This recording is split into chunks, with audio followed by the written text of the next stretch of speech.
marka ng bollard dito. Hanggang bollard lang, dapat di sila maglamang pa sa bollard. Hindi bollard, bollard.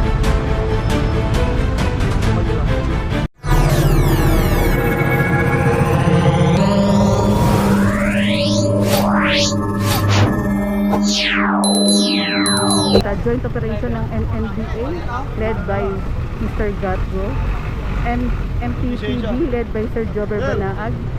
Ito po yung sasakyan, and kasama rin po natin MMDA Rescue para sa mga obstruction ng mga sa kalye, sa bangketa, sa Center Island.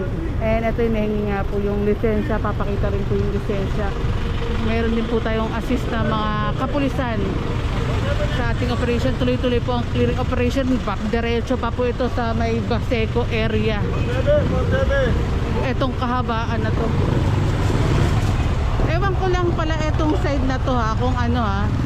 Meron silang parking ba dito? Kasi ang daming nakapark na sasakyan. No idea ako, tanong ko lang.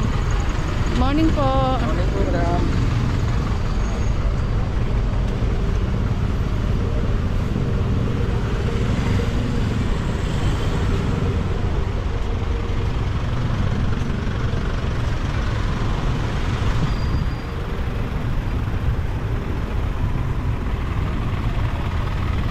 Ito sa pedestrian, tanong lang natin sa ating mga nakakataas po.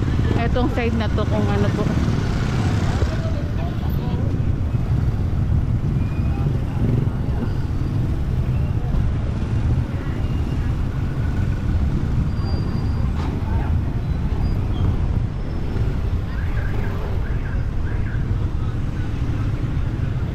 Ay, nilakad ko lang po, nakita ko lang to habang hindi pa nalalakaran ng ating mga head na hello, good morning po ng operation and ticket po or tow po itong ano na to, sasakyan na to.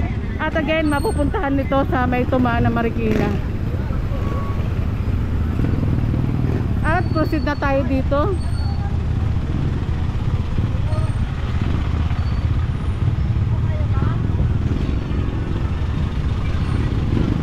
Ay, 4 minutes. Ay, ito binibilang. Mga ilang oras po, ma'am? 5 minutes. Inaantay yung ano, may-ari na itong sasakyan na to. Kaya binibidyohan ni ma'am. Kapag wala, ayan.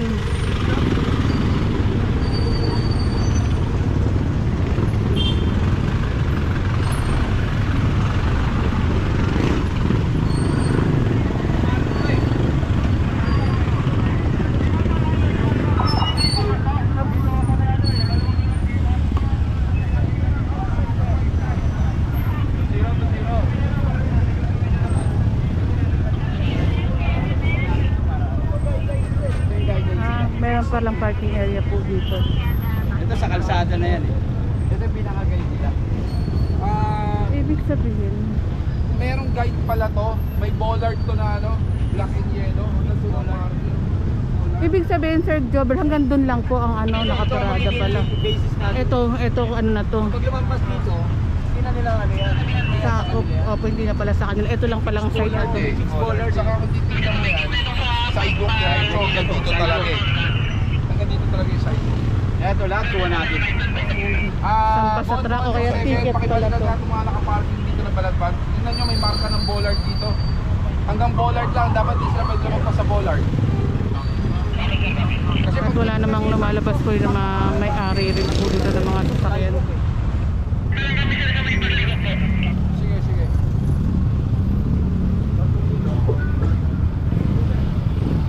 Ayan, ito pala kada ano pala, merong bollard. May bollard. Pero dapat wala. Oo nga, may bollard. Pero part na kalsada yun, di ba? So dapat hanggang dun lang sila. Ayan pala, tandaan daw po kasi yung bollard, sir. Guidelines, ika nga. Ako na pala dyan sa ito. Yan, yan. Ito. Dahil dito, dito ako. Ayun, wala pang mga lumalabas na mga may-ari ng mga sasakyan dito sa side na ito.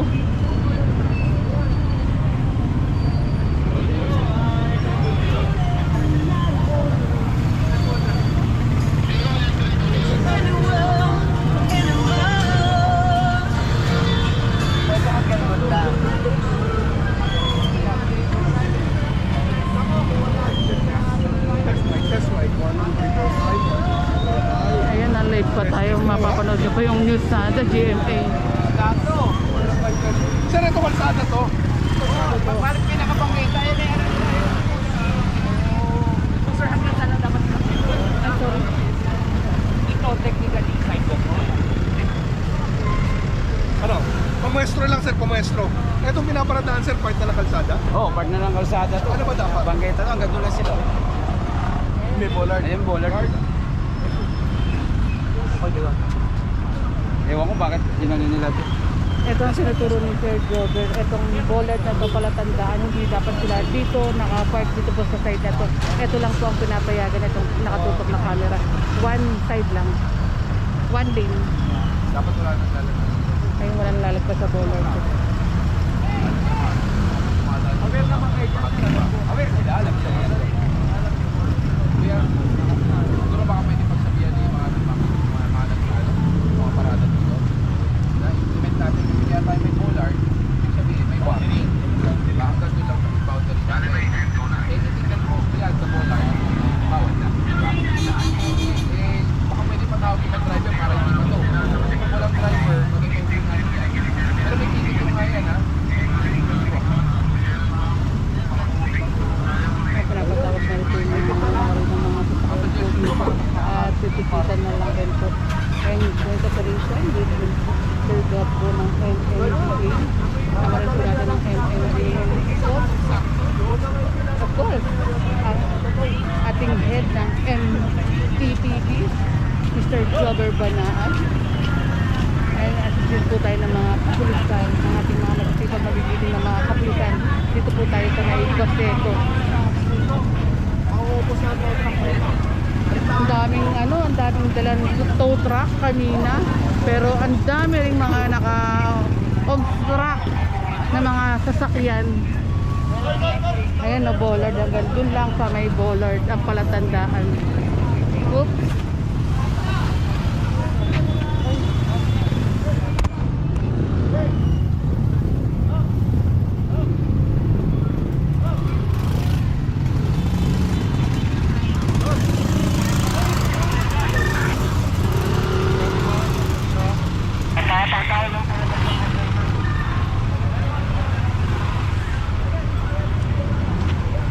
Ito may mga naka-park pa dito mga motor. Parkingan na. Ayun, sabi nga ni Sir, ginawang parkingan itong side na to. Wala nang madadaanan. Imaginein mo wala ka nang madadaanan. Ito pwede ba may maliit kang madadaanan, kaso naglagay naman nito. Ewan ko lang, ay may pa, may nakatakip pa, may kumot pa.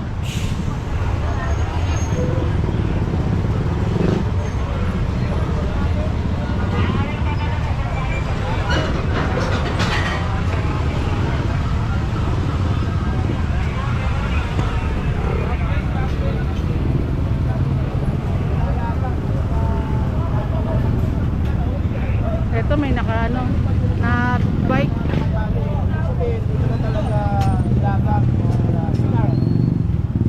Muelle de Tacoma Street.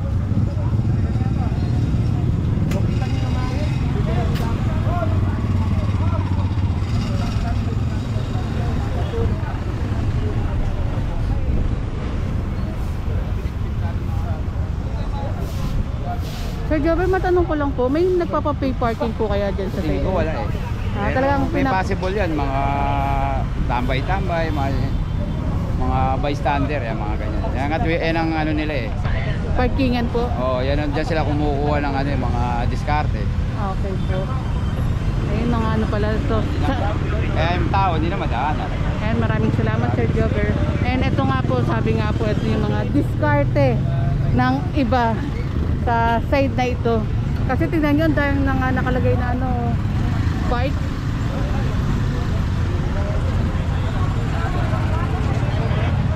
Na nakakadena. Ayun pa. At kung meron kayong complaint, dahil 8888 apat na 8 para ma-actionan ang inyong complaint. Agad-agad action po ang ibinibigay sa inyong mga complaint. O kaya kay Mayor Isko Moreno sa Facebook page ng ating butihing mayor, a-actionan po agad-agad ang inyong mga complaint. Ay, Alam ka nga.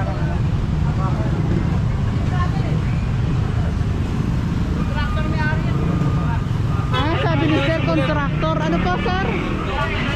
Lahat po ba ito? Ito, naka-cover pa to. Ano? Ayun, sabi ni Sir, yung contractor ang may-ari daw po nito.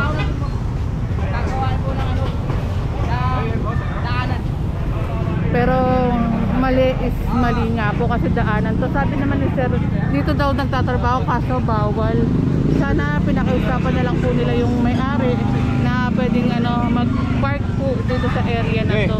Ay wag, mag-park sa area na to. To. Tunahin mo. Malapit. Wala po pala to?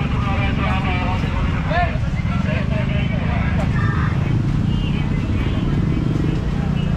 Hey!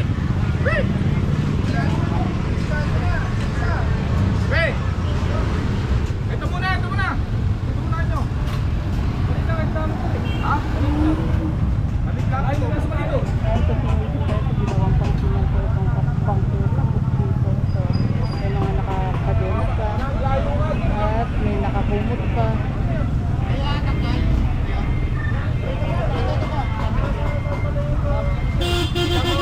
Yan sa kabilang side sa mga sasakyan, tinitignan na po ng ating mga MMDA.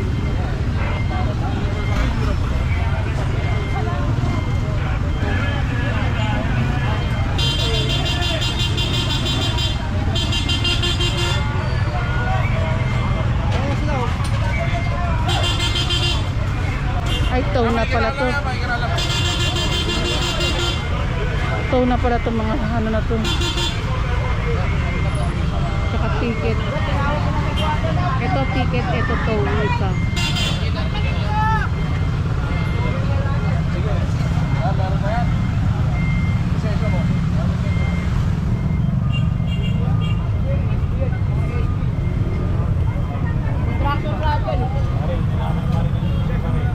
Driver na dyan!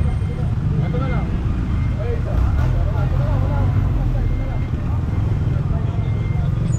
Ito na may mga natulog. Ano po talaga?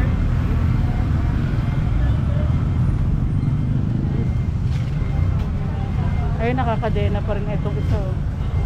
Ang daming mga nakapark na motor. Ano ang panops yan? Baka naman meron na to. Ayan. Hi Sir Beles. Ayan, tinecheck nila sir kung may natikita na po ito. Kaya double check ang ating mga MMDA.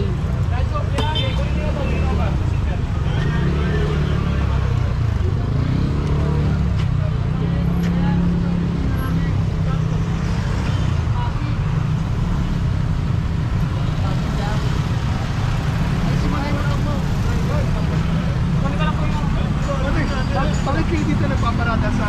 Bakit kayo dito nagpaparada sa... Kahit saan? Sa laki ng port area, walang alatin sa inyo.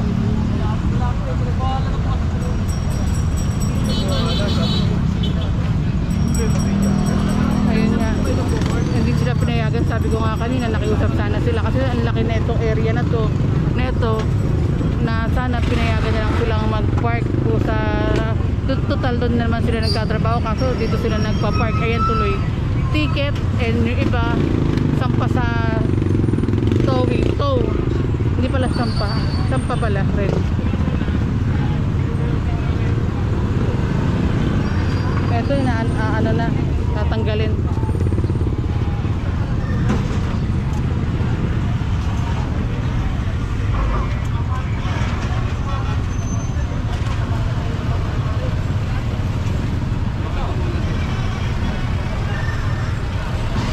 And lakad tayo dito, proceed tayo.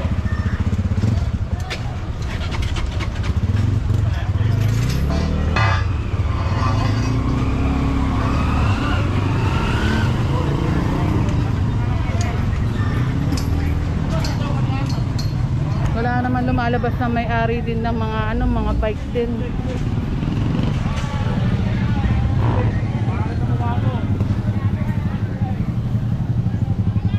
Hi sir, good morning.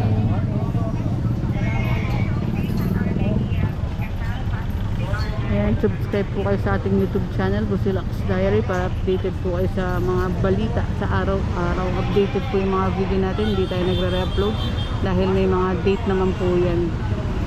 And tow na po itong sasakyan po na nandito.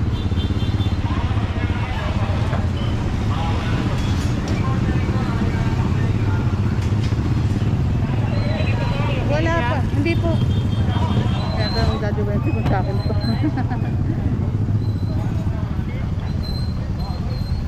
Pero wala tayong motor.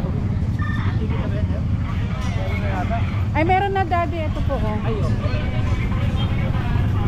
Parang bulsa lang. Ayun, nayos ko lang para kasing lilipad.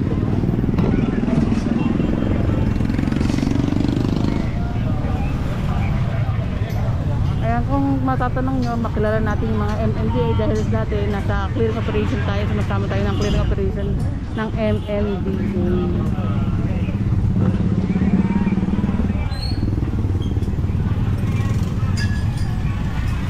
Ayan, sampa na po sa scope dahil wala naman po lumalabas na may-ari.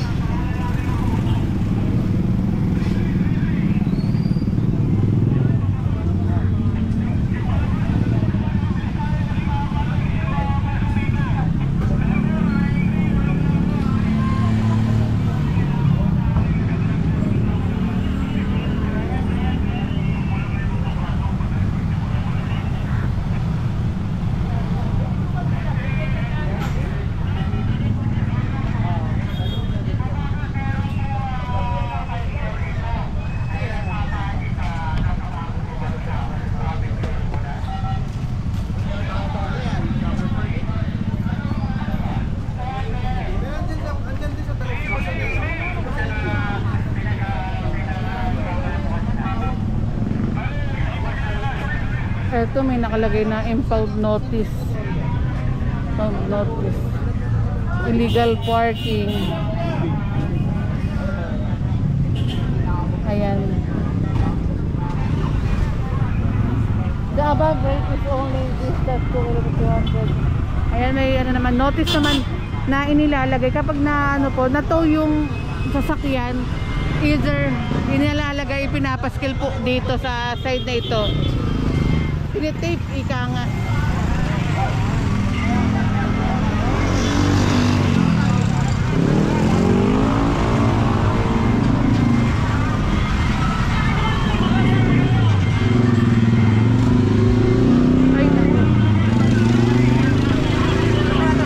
Hi sir! Dami natin kilala pala dito sa MMDA. May mga nakasama natin sa MMDA, nandito pa rin pala. After 2 years yata kung hindi ako nagkakamali.